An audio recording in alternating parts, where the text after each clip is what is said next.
Welcome to Lead Different. What if pressure wasn't the problem, but the path to unlocking your brilliance? Dr. Yasmine Saad is an award-winning psychologist and global thought leader who sees what most people miss. Her superpower, making sense of mental and emotional chaos and guiding others to a better way forward. In this episode, we're going to dive into how pressure doesn't break teams, it actually builds them.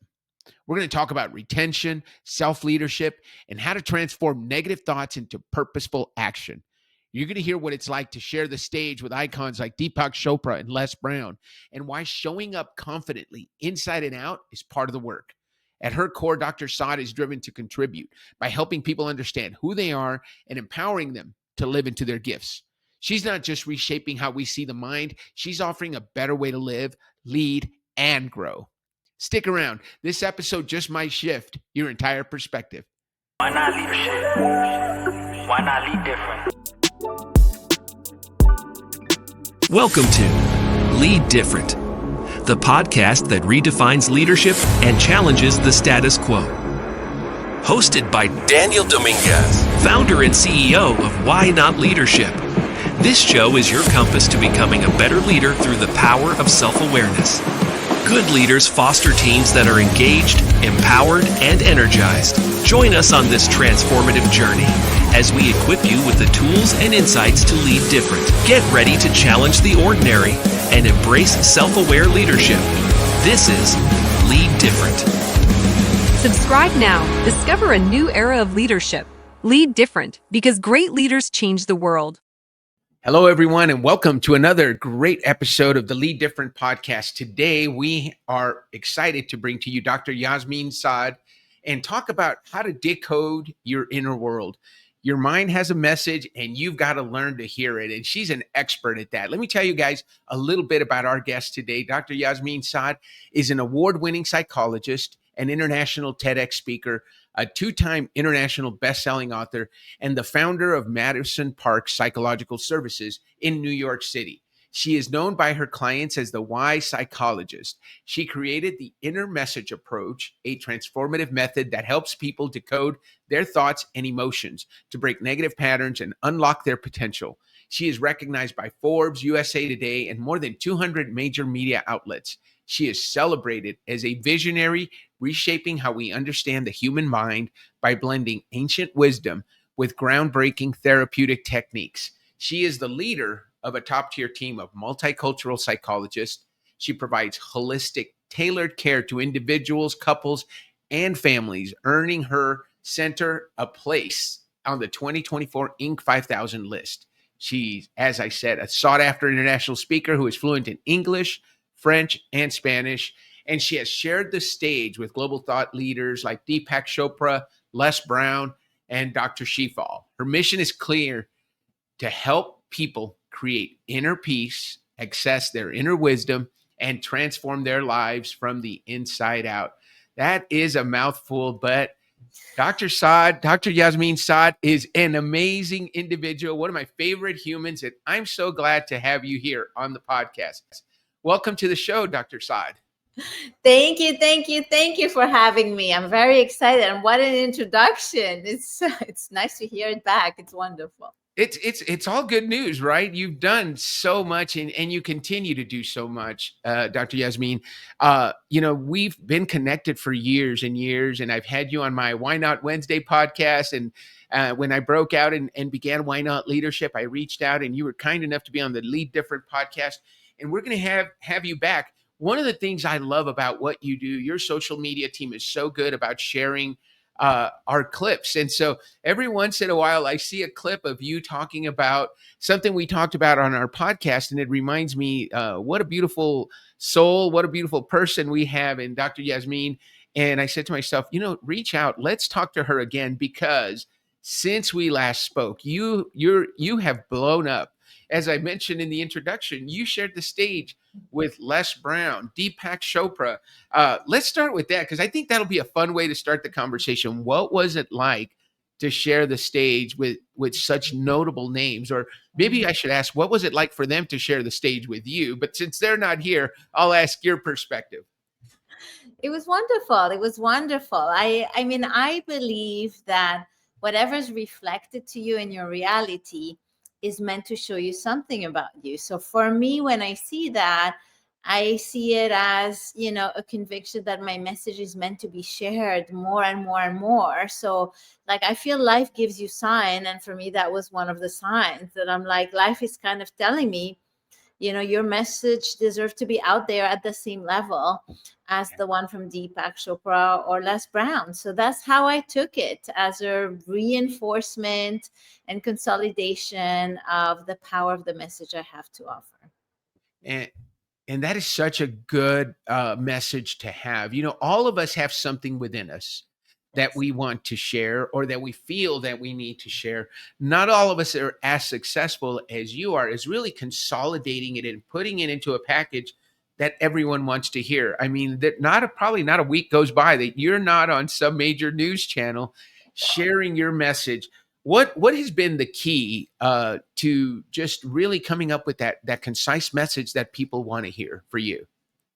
For me, I mean, I always say it's to tap into my own talents. And I always say that to people. You have to know who you are and what's so special about you. So my talent is I can make very complex idea very simple. I use metaphor, I make them very concrete and very practical. So it can reach a big audience. And I've been teaching for 17 years. So I feel it's like, preparation, meet the right timing, and using who you are. I also think, it happens that I present well. I was born with a certain face, certain way of dressing up. So everything really came together. My, nonverbal behavior, my expression, my ability to teach, my ability to concise thing. And so that for me has been key. And I've been seeing it again and again. And I'll give you an example. The first time I appeared on TV, like everybody else, I sent it to my whole family. Right. And my cousin were like, wow, you're natural at this. You should consider it. And, I studied traditional Chinese medicine under Grandmaster Nan Lu I've been studying for 13 years. And here is the idea that you're born with everything you have for your future. And when my family told me that, I said, oh, you know what? It's true. Like, I'm photogenic on TV and camera. I speak well. It comes naturally to me. What if that was a platform for me? And it Right. opened so many doors. So it's just about seeing the signs and understanding who you are. That's how I think of it. Oh, that is really good. One of the things that, you mentioned a couple of things that I want to dig into. You mentioned, you look a certain way, you sound a certain way, but guess what? There are other people that look a certain way. It's not necessarily just that you're very photogenic and you show up well on camera. You're actually able to take advantage of that, right? Because again, I think what you're saying is you've got the gifts, let's go use them, and you've developed them, right? I am sure that first TV interview, when you look at it now compared to how you present today, you're probably looking at yourself like, oh my gosh, what was I doing? Although you are a natural, there are always ways that you can improve. But I think that the key is you took advantage of that gift. So you're very presentable. You have a good message, and you have a great way of consolidating the message and making it easy for people to understand. So, Dr. Yasmine, I'm gonna go into your YOS because that's how we met, right? I Yes. was at the Y Institute and everybody knows this. Everybody knows I spent 4 years at the Y Institute helping Gary Sanchez and the Y Discovery get known around the world. We helped 10x the number of people using that process around the world. And you were one of the people that I had the opportunity to meet and take through that process. And as I listened to you and as I listened to your story, your YOS just comes through. So, Dr. Yasmine's Y is to make sense. She is a problem solver. She likes to make sense of things. She likes to solve problems. Give her lots of information and data, and she makes sense of it and makes it easier to understand for others. Her how is to find a better way. So how she makes sense of things is by constantly looking for better ways to do them and then sharing them with others, which she does through her TEDx talks and her media appearances. And the last part of her YOS is contribute. She wants to make a difference and share what she learns with others. And she does that once again by sharing stages and being so generous and coming on podcasts. How many podcasts do you do in a year, Dr. Yasmine? Oh, quite a few. I have, at least once a week, and there's 52 weeks. So at least 52 a year, at least. Sometimes it's several a week. So you can maybe up from 52 to 152, depending. You know what I'll say? And most people would say, well, she's got to take time off. I am a witness to the fact that you actually did a podcast with me when you were on vacation. So it was time off. I think you were in France at the time, and we logged on and were able to conduct an episode. So I do know that at minimum you're doing at least 52 podcast episodes a year. What when I talk to you about your YOS, I know you talk about it and you share it on your social media. Talk to us a little bit about that. As a psychologist, it always gives us great credibility when somebody with your credentials says that is spot on, that is me. The assessment got me right. Tell us about the initial thoughts, because then I want to get into your mission and what you're doing today. Yes.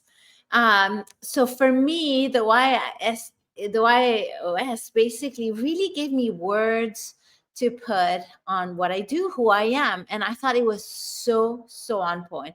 So I always work to make things better. I always learn a shortcut. That's where my inner message approach comes in, right? So for me, I always help psychologists find a better way, a faster way to help their patient. When I built my group practice, the goal was to help people fast with long-lasting results. Everybody was like, but you won't have patients. I said, no, there will be plenty of patients. So I'm known to figuring things out within 10 minutes. So making things better, making sense, having an impact is all that I do all the time, everywhere. And what I love about this is that it's so natural to me. I don't feel like I'm working. So when you say she should take vacation, I love doing this. Like, it's what fuels me. It is my vacation. It's my breath of fresh air. Whenever I can help someone find an easier way to their life, a faster way, understanding shortcuts, improving their life, I am so happy. So the why, OS is fantastic. It really gives you a bit your why, your what, and your how. And I highly recommend it. Highly recommend it. It's very well done. So before I want to go on, I want to talk about your inner message approach, because you talk a lot about that, and it's it really resonates. You mentioned it gives you words, right? The YOS gives you the words to say who you are. I'm actually working with a client right now, helping them beef up their resume, and really using their YOS in the language that they use to describe themselves. Tell us about the inner message approach. Tell us what does that mean, because that is your thing, and I want people to learn about it. And how are you spreading the message about the inner message approach? Yes.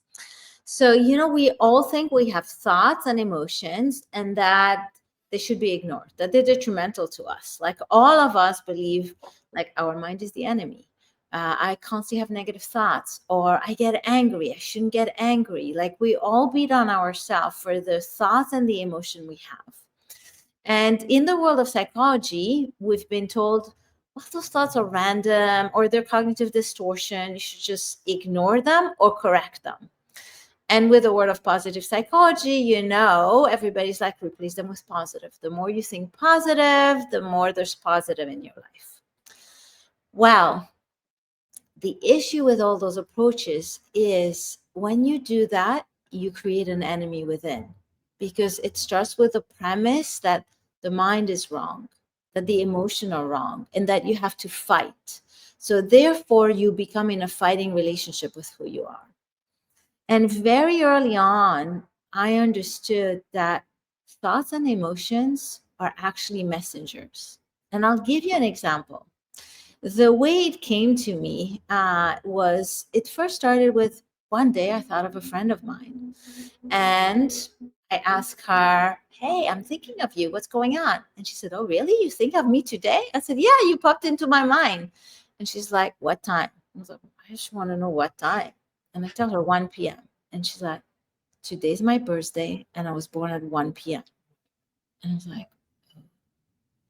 so then it made me think, wow, maybe my thoughts are not random.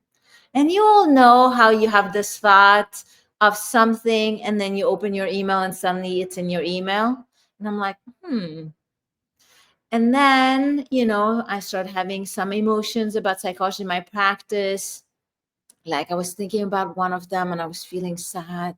And then I talked to her and she was having, something sad happening in her life. And I'm like, what? So maybe our emotion, our thought are not as random as we think they are. And I started, developing this idea that thoughts and emotion are actually messenger that convey information about your environment and about who you are. So I lead a team of 40 psychologists in your city, and we have treated more than 10,000 people. And so I started looking at that idea and I realized, wow, everybody thoughts actually is a messenger and carries your present state, your desired future, the obstacle along the way, and how to move faster forward. And so I developed the inner message approach, which is that with simple thoughts, you have access to so much information about you. Information that before people felt like you can only access through free association of looking at your childhood or your past. And I'm showing not at all. You have all this information within one thought. And so this is where I built my inner message approach. I explain it very well on my TEDx. So if you want, go see decodetedx.com, where I show you the steps. And we can do it together. We can decode, we can talk more. But that's the basis of the inner message approach, that every thought, every emotion is a message from you to you, carrying information of what you need to rebalance, what's your present state, your desired future. So if you decode those emotions, imagine the information, and then you change your relationship to yourself. Your mind is no longer the enemy. It's actually trying to help you constantly through negative thoughts, because that's how you pay attention. You only pay attention to the negative because the positive is acquired, but the negative you want to fix. Right. Oh, that's so good because I often talk about when we're talking about motivation, right? It's easy to hear everybody telling you, "Oh, that's a silly idea. That'll never work," right? Yasmine, you can't hire 40, you can't manage 40 psychologists. That's a lot of people to manage, 20,000 patients. How are you going to do that? That's crazy. You can hear that, or you can look at it and say, okay, what's the message? But the most important thing is, what are you going to say to yourself after you hear that, right? Because, and you tell us, I think we talk to ourselves all day long. So that inner voice is so important, and to say the right things. But I like what you said with regards to we listen to the negative thoughts because it gives us something to fix, right? But how do we is there a process to convert those into the positive thoughts that we need to have so that we can take action? Because yes, I might tell myself, Dan, you're not as good looking as Yasmine. How are you going to have a podcast and put your face out there? How do we convert that? Well, but you are better looking than the average guy. Or what is it that I need to tell myself so that I can move forward faster, as we talked about, and do even better? Okay, I'll take this thought that you offered, although I'm not sure it's everybody's thought, but the idea, it all starts like that thought you have, show us your present state. So if you think, I'm not as good looking as Yasmine to have a podcast, what is the thought calling our attention to? It's calling our attention to your ability to have a podcast and what you think is needed. So therefore, you're focusing on appearance. So that means it shows us a little bit about your blueprint, that your blueprint is to have a podcast. I need to present well. I need to look good. And I don't look that good. So how is that going to go? So it shows us your desire for a better look, a better presentation. It shows you your taste of what looks good, doesn't look good. Right. And it also shows us where you tilt, that you tilted towards that, right? So it's not the best example because most people don't really think that way, but I want to show people how the first part is that thought carries so much information about you. So just with thinking, what is the thought calling my attention to? It shows you what is the unmet desire here. It shows you what I'm thinking about the way to get to my unmet desire. And there you see the obstacle, which is that you're tilting your balance more towards appearance rather than content, rather than wisdom, rather than who you are. So therefore, if you were to do my inner message approach, I would tell you, okay, it sounds like you're someone who's interested in presenting well, appearing well. And so what would it take us to get you to a place where you feel you present well? And second, it sounds like you're focusing a lot on that. Can we regain touch with your wisdom, with who you are? Can we ground you in that? Because once you have that, the other will be. And so once you do that in 2 seconds, then suddenly you feel much better with the podcast and you can go actually do the podcast. You do not need a positive thought. You understand, like, oh, that's interesting. Yeah, I actually want to present well. And you're right, I'm focusing more on that than the wisdom I have. So let me do that.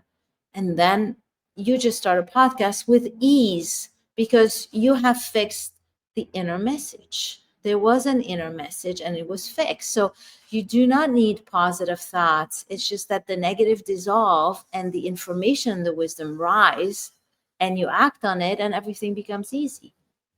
You can see how Dr. Yasmine is so successful because we also do that in sales, right? We good salespeople ask questions. So it's not okay. So I think I'm not good looking enough. Well, let's figure out where that's coming from and what do you need to overcome that? What's the need, right? And you're looking at the deeper thoughts. It also reminds me of what you said in the beginning. I just finished reading a book by Father Gregory Boyle. He's a Jesuit priest in Los Angeles, and he works with gang members. His book is called Tattoos on the Heart. But one of the things that he constantly tells, these are young men who are coming out of, they've been in prison since they were 13 years old, 10 years in prison. So all they've known is incarcerated life, and now they're getting their first job. They've got tattoos, and they've got to get rid of, we've got to do some appearance work just so they can at least get an interview because they've got their name tattooed across their neck, and they can't get a job that way, or their gang name or horns, or just terrible things. But he works with them and helps them see themselves, as you said earlier. You will have everything you need. And when we get into the spiritual side of it, he says, God made you exactly the way you are, and you have everything you need to do what you need to do, what he put you on this earth to do. So there's a little bit of that message in what you do. Where does that come from for you? It comes from the idea of energy, that you're an energy being. And so do you ever wonder, like, for example, the way you speak, the energy in the tone of your voice, your eyes, the way you look? So everything is based on energy. And energy has a consciousness and a purpose. So it's based on quantum physics at the end of the day. Okay. That everything that you have, your eyes, your mouth, your tone of voice, your gesturing, it's all a product of your energy frequency, of frequency waves you have. And those waves are meant for a purpose or something. So everything within us has a purpose. And therefore, why do you get your dad's eyes? Why do you get your mom's nose? Like, do you ever wonder how come? And what is it about that? Like, we know from morphopsychology that certain features carry certain traits. So this is where everything gets together, that, maybe that trait was needed for your path and your future, and it carries a purpose. So for example, if I look at me, very often when I'm on stage, people tell me, I could listen to you forever. You have such a melodious tone of voice. And since I was a kid, people will come to me for help. And that's how I decided to become a psychologist. And I was born this way. It's not something I created. So it's almost like you're born with what you need, and what you need serves your future. And so it's not something I intend, it's not something I do, it's something that out of the frequency of my voice, that's what happens. And so this idea that you have everything. The color of your hair means something. Your eyes, everything, the way you speak, the intonation, they're all meant for a purpose. And I recently did a podcast with someone who noticed the difference in my energy and her energy. And her energy was fast, go, go, go, go, go. And she said, just listening to you, I feel calmer. But is that a sign that I should calm down? And I said, no, your pace is meant for your purpose. So maybe your purpose is to achieve things at a faster pace in a certain way. But you have to know a bit the inconvenience of that pace, which is you might have a tendency to do too much. You might have a tendency to a bit push your body too far. And so it's about being aware. The same way as me, like I might have a tendency to take it easy and mellow, so maybe I have to push myself. So I know people always think I'm so busy, but I don't feel that busy because everything is at a slow pace for me.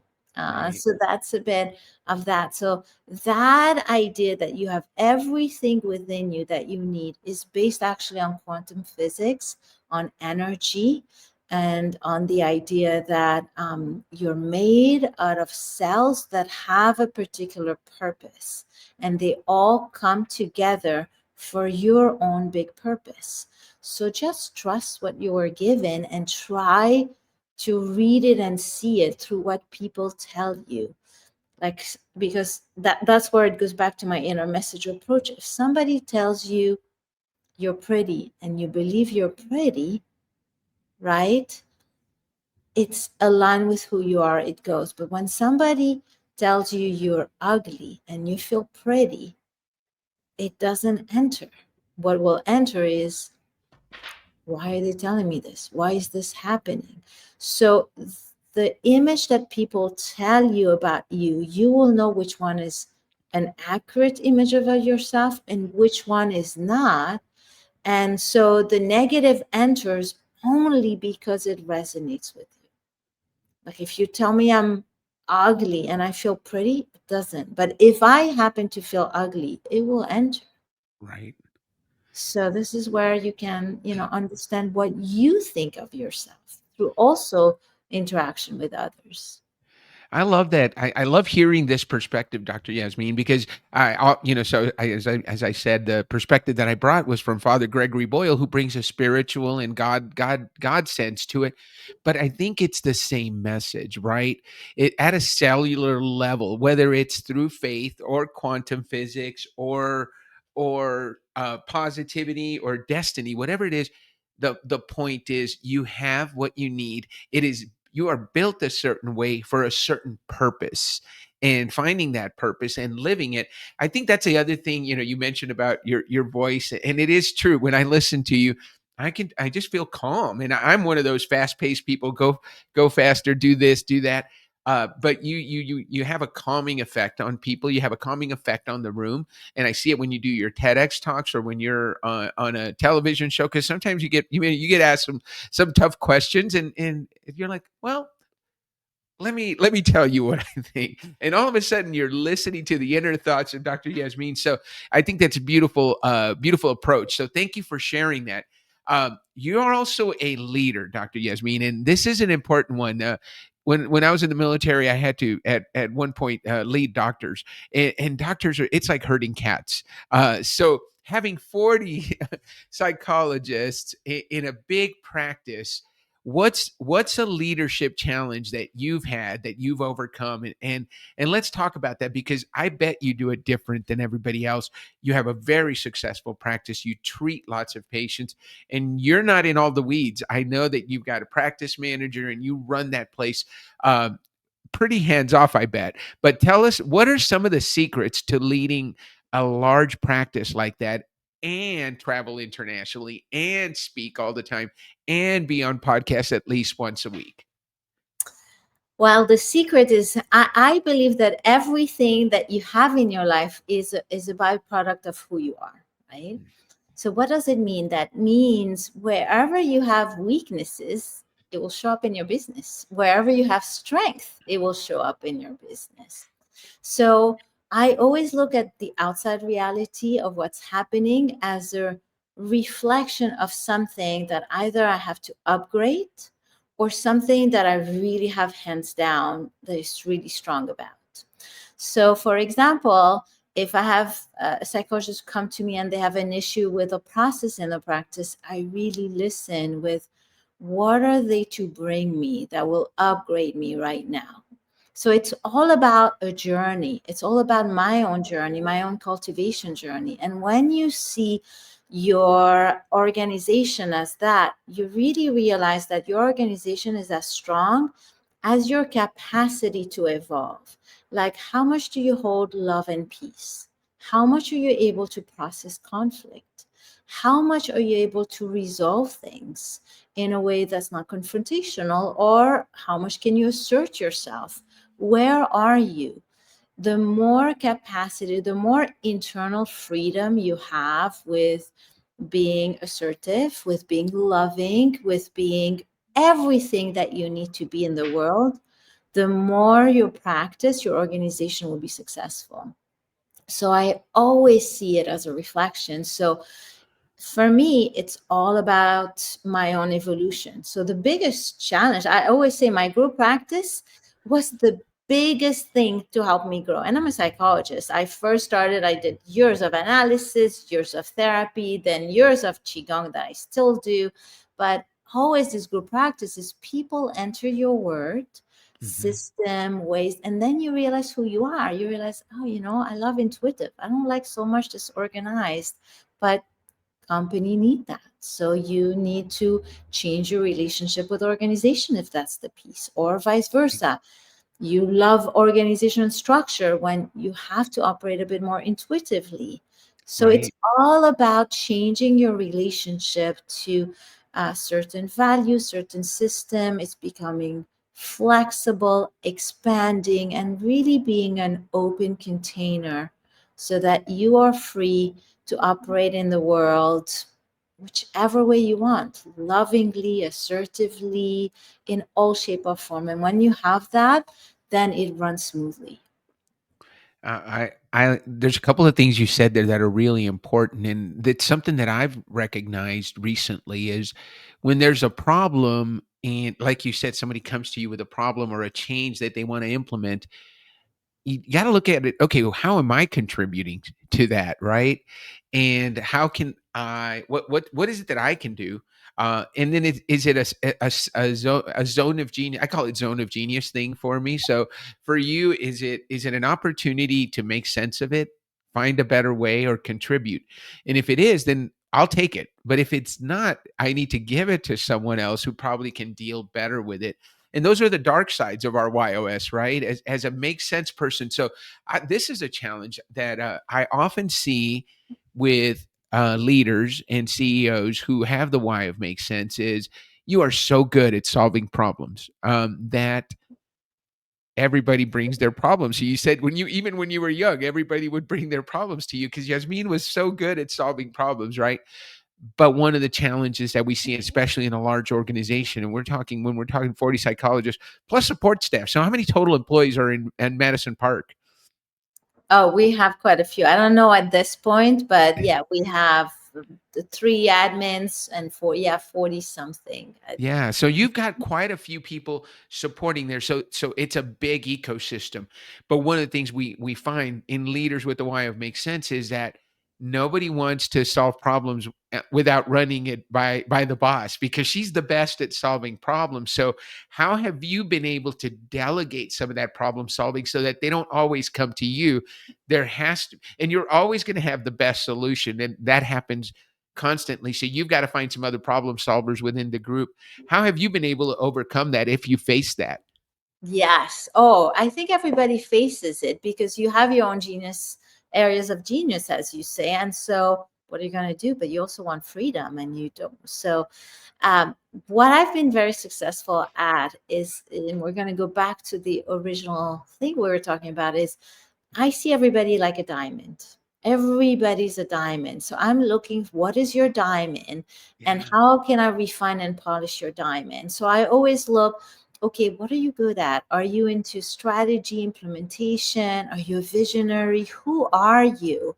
And I'm going to give you things where you will shine and you will excel.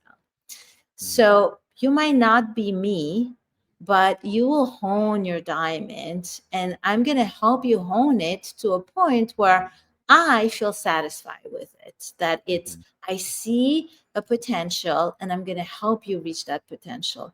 And what happens there in my group practice is people love it, because whether you come as an intern or as very senior, you have a voice and I see gifts in you and I see places you can go. And so you are right away into being responsible and independent and doing things, because what I want people to fly. I want people to be really full of happiness and potential and growing. And for that, they need opportunities. So I'm totally okay with the process rather than the end result.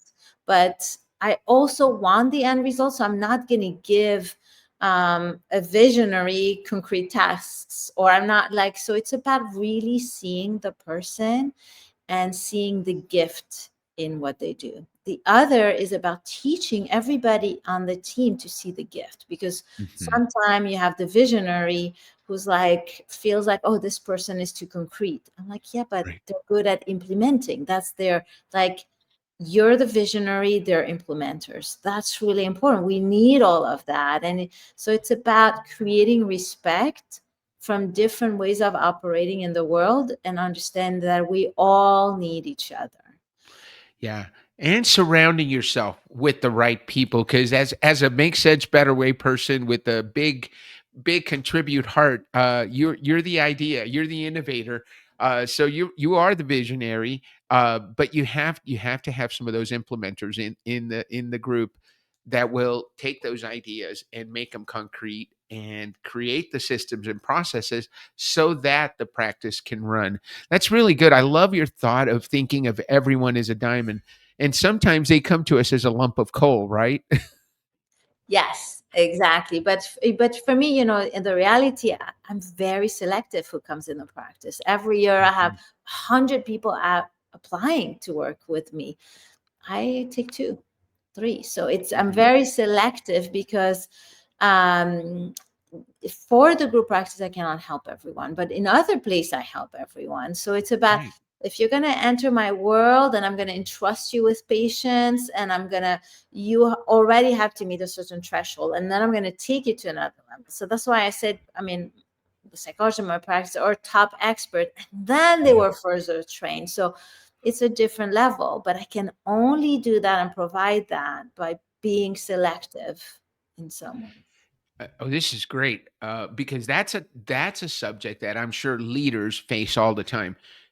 Most medical practices of any kind, whether it's a chiropractic or psychological or family practice, would love to see a turnover rate of 0, where you're getting hundreds of applications, but you only have room for a couple. That's a challenge for a lot of leaders, and depending on the industry, also, right?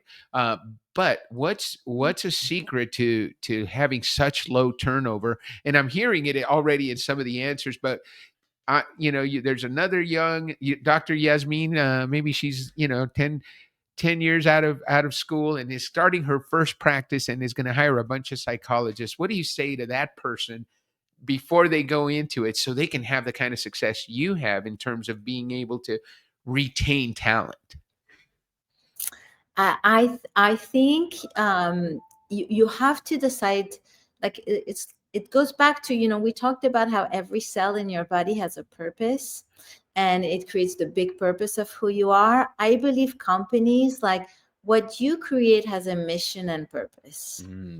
So it's about really hiring the people who are aligned with that mission and purpose. So, for example, my group practice is very well known to create a lot of inner development, a lot of self-growth. So I'm only going to hire people who are hungry for getting better and better and better. The better way, they have to be on board with a better way. If they If they want to be stagnant, we're not going to be the best environment because I'm looking for that. But also knowing that if I'm looking for that, I have to give that. So I have to give them a better way of practicing, more opportunities, becoming director of track, supervising new opportunities.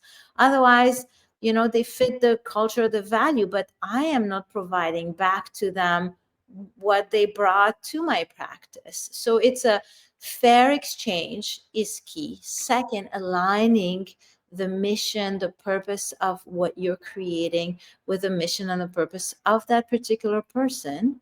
Some people come because they come to work in an organization because they want safety. Right. If for me, my group practice, if you just want safety, that doesn't work because I'm always going to challenge you to go to the next level. I'm always bringing the next challenge. So knowing that and knowing why people are coming, what is their reasoning, what is the purpose, will I need that? And Mhm. so therefore you hire people that are so aligned that we can create something together. And the other piece is you have to know yourself. Like, for example, I am someone who always rebounds people. So if you're lean towards the negative, I'll bring the other perspective. But if you lean too much towards the positive, I'll lean the other perspective. Mm. So if I have people who really attach to just one particular way of being, it's not going to work. It's just not Right. going to work. So knowing that refines even more my hiring process. So it's all about, what do I want to create? Who am I? And will I be able to offer all of this to this person so that they can grow? And if you have that, then people are on board because they're on board with your mission. You provide to them something that keeps them growing in their why, what, how, as you say. And so that's where we are.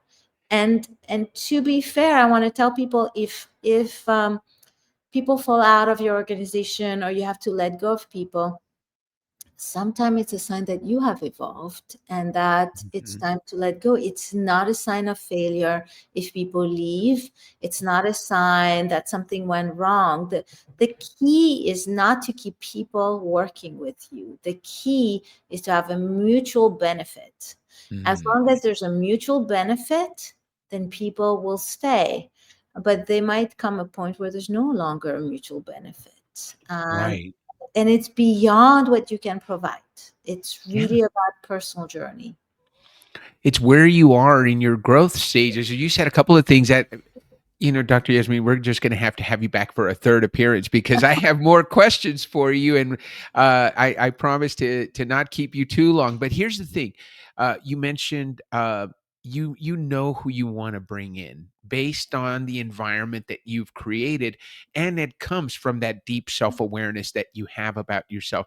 You know the people that you want in your environment, and you talk about so beautifully. You're bringing them into an environment where you're going to interact with them on a daily basis. uh, they better line up, and if they don't have to be exactly like you, but they have to be able to understand that we're always going to be making sense of things, looking for better ways and looking to contribute. And if that resonates with you, how are you going to resonate? How are you going to contribute to that? The other part I mentioned earlier, sometimes our diamonds come to us as a lump of coal. And as my daughter, my 14-year-old said the other day, because she had a cross country meet, and I was telling her about, okay, this is kind of what I was coaching her, and my wife says, don't put so much pressure on her, and my daughter turns to her and says, Mom, pressure makes diamonds. And that's what you do, right? You put them in situations where they're going to feel a little bit of pressure, but it's going to make them better. It's going to make them shine. And you turn your team into a bunch of diamonds, and then you have a well-functioning, well-oiled machine that is churning out and doing great work for patients in your practice, and also a great place to work. Yes. And if I can give your daughter's example, like, you also want to see where they are in your journey, because, like, so you had the idea that pressure, builds diamond. Your wife had a different idea, but your daughter was the one who said, no, I'm ready for this. So Mm. it's almost like you can see the diamond in the rough, but sometimes people don't want to be polished. And it's about respecting that they don't want to be polished. And others, Mhm. they're ready and hungry. And so it's about also figuring out where are they in that stage. And if they are in that stage, then they're good for you. Yeah, no, I remember when I was in corporate, watching people get pressured into leadership positions that they weren't ready for, right? They may have been outstanding, they may have had outstanding traits, but just because they're a great performer does not mean they're going to be a great leader, especially if we bully them into that position where that's not really what they wanted. So they have to be ready. And like, I love what you said. Sometimes they're not ready to be polished, or they may need more polish before we put them out on the showroom. So that is a fantastic analogy. I could go on for another hour, but I know you've got things going on. Dr. Yasmine, it has been such a pleasure to have you back on the Lead Different podcast, and we're going to invite you back because I have some other questions that I want to ask you. But we always end the show with the question, and that I'm gonna give you the answer. The answer is why not? Okay, so what do you say we end the show on that note? Why not? Thank you so much, Dr. Yasmine. Guys, thank you so much for sticking around and watching this amazing interview. Dr. Yasmine, thank you for sharing your wisdom. And it's always a pleasure to talk to you. If you enjoyed the show, please don't forget to make a comment. Don't forget to subscribe to the channel. And don't forget to let your friends know. Sign up. We are growing every single week with subscribers. So make sure you subscribe to the channel and let everybody know about the Lead Different podcast, where every week we have leaders that, like Dr. Yasmine, talk about their secrets to successful leadership and how to lead different. So thank you very much, Dr. Yasmine. Thank you much, everyone, for listening. And we'll see you next week on the Lead Different podcast. Have a great week. And Dan, I want to thank you for creating this space, asking the best question, and helping people grow. So thank you for your mission, passion, and purpose. Thank you so much for your support, Dr. Yasmine. I look forward to staying in touch, and I will see you soon. Sounds great. This is Lead Different. Subscribe now. Discover a new era of leadership. Lead different because great leaders change the world.